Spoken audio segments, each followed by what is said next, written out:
Hoje é aniversário de um dos maiores mistérios ufológicos do Brasil. Muita gente não sabe, mas há 30 anos surgiram luzes no céu de São José dos Campos que entregaram pilotos e controladores de voo experientes. Até o ministro da Aeronáutica da época admitiu que eram 21 OVNIs, os objetos voadores não identificados no céu. E tanto tempo depois, não existe uma explicação para o que aconteceu.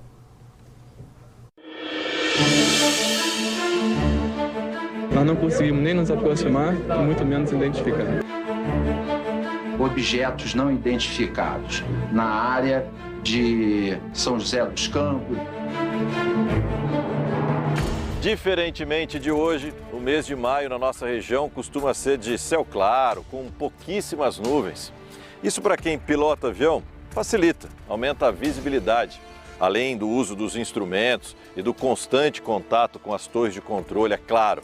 No dia 19 de maio de 1986, portanto, há exatos 30 anos, o céu estava claro, com pouquíssimas nuvens, tanto de dia como de noite. E o que foi detectado aqui embaixo pelos radares também foi visto lá de cima, de dentro da cabine de um modelo de avião como esse, o Xingu. Quem pilotava o avião era Osiris Silva. Ele foi o primeiro piloto a saber sobre os objetos voadores não identificados, os OVNIs.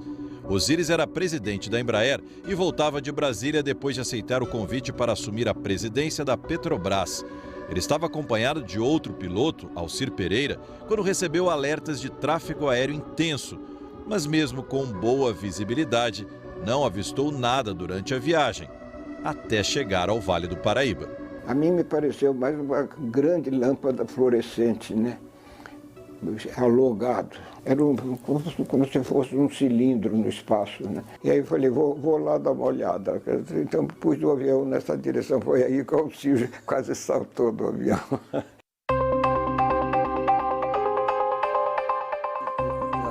Alcir era o piloto que acompanhava Osiris Silva e estava de copiloto naquela noite. Ele confessa que não ficou tão calmo como Osiris. Ele teve a capacidade de ficar um pouquinho mais calmo do que eu, bem mais calmo.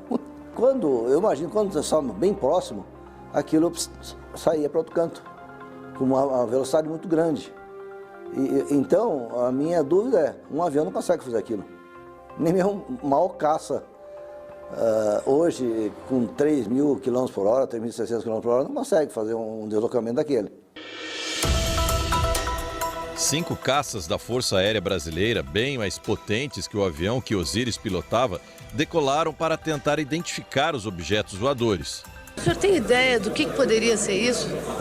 Infelizmente não. Um ponto de luz, porque nosso objetivo justamente era esse, se aproximar e identificar.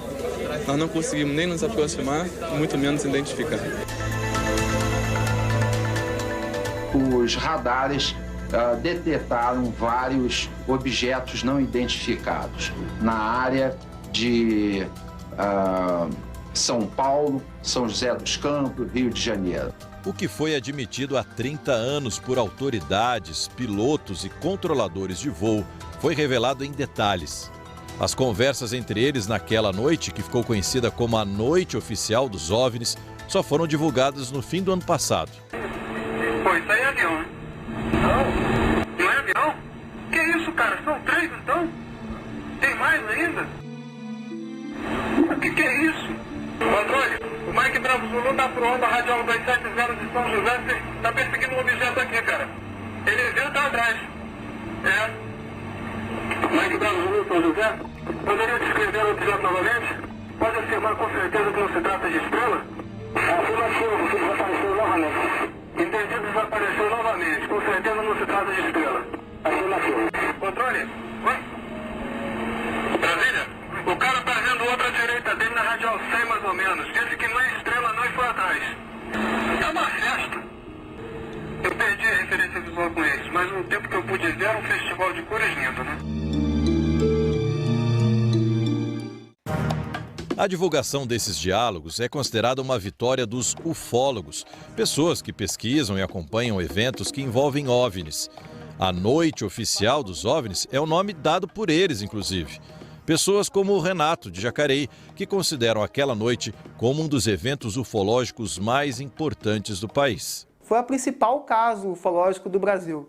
Até por ter militares envolvidos, contatos visuais, isso aí foi o que marcou muito. Tem outros casos, né, mas esse aí eu acho que é o que se destaca de todos, até pela repercussão não só no Brasil, como no mundo inteiro.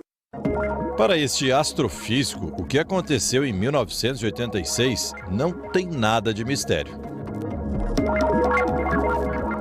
Era a época que o Halley estava numa órbita próxima à Terra, né? Vários meteoros, tiveram uma chamada chuva de meteoros, que ocorre todos os anos, né? Ocorreu uma dessas chuvas, então acusou nos radares da Força Aérea, tudo, e o fato deles terem desaparecido, que eles se partiram em partículas menores e desapareceram no radar. Avião não é. Mas para quem viu o que viu lá de cima, a diferença para uma chuva de meteoros é clara, como aquela noite de 19 de maio. Não, o meteoro ele é muito rápido. O meteoro, ele cai assim, entendeu? Eu vou ir na noite dos meteoros aqui no Brasil. Eu tive o privilégio de voar na noite dos meteoros. Nada a ver. Não, imagine. O meteoro ele não fica parado. 30 anos depois, quase 11 mil noites depois daquela, será que não dá para dizer o que era aquilo que brilhou sobre as cabeças dos moradores da região? A gente fica assim, sem dar uma resposta para o que é. É difícil a gente dizer. Não sei o que era, não sei. Desapareceu novamente, com certeza não se trata de estrela.